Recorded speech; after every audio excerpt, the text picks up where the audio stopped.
నేను చదువుకుంది MA BEd. మా సార్ వచ్చేసి సుబ్బారావు. మా సార్ గురుకుల ప్రిన్సిపల్. 23 సంవత్సరాలు సార్ మా సార్కి జాబ్ వచ్చి 6,000 నుంచి 1,40,000 రావడానికి 23 సంవత్సరాలు పట్టింది.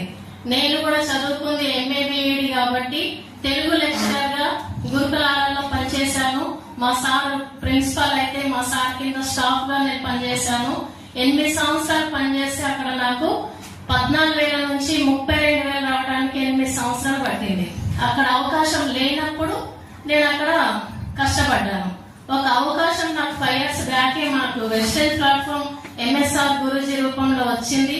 మా సారు ఎంఎస్ఆర్ గురూజీ చెడ్డి దోస్తులు అయినా గురూజీ వచ్చి చెప్పినప్పుడు మా సారు వినలేదు. ఎందుకంటే ఇద్దరికి కలిపి 1,70,000 వస్తున్నాయి. సబ్బులు షాంపూల గురించి ఇంటింటి తిరిగి ఎవరు చెప్తారు? మాకేం అవసరం?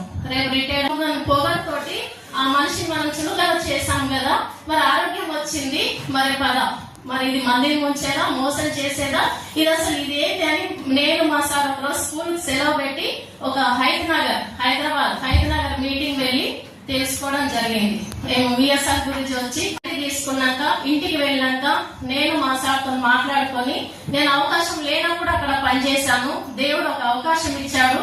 దేవుడు మనకు వరాలు ఇయ్యడు, శాపాలు ఇయ్యడు, అవకాశం ఇస్తాడు. అవకాశం లేనప్పుడు అక్కడ కష్టపడ్డా, అవకాశం వచ్చింది. నేను ఈ జాబ్ చేయను, ఈ గురుకులాలలో నేను పనిచేయనని డిసైడ్ అయ్యి నెక్స్ట్ డేనే నా జాబ్ రిజైన్ చేసి నా జర్నీ ఇప్పుడు 10 నెలలు సార్, జస్ట్ 10 నెలలు నా జర్నీ వెస్టైన్ లో 10 నెలలు. నేను ఫస్ట్ మంత్ తీసుకున్న చెక్ వచ్చేసి 700 రూపాయలు.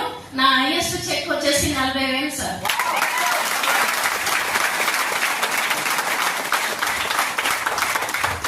మా సార్కి ఒకటే ఛాలెంజ్ చేశా, నువ్వు 23 సంవత్సరాలు కష్టపడితే 6,000 నుంచి 1,40,000 రావడానికి 23 సంవత్సరాలు పట్టింది. నేను జస్ట్ ఒక 1 year లేదా 1.5 year నీ శాలరీ క్రాస్ చేస్తా. నీ ముందు నేను కార్ల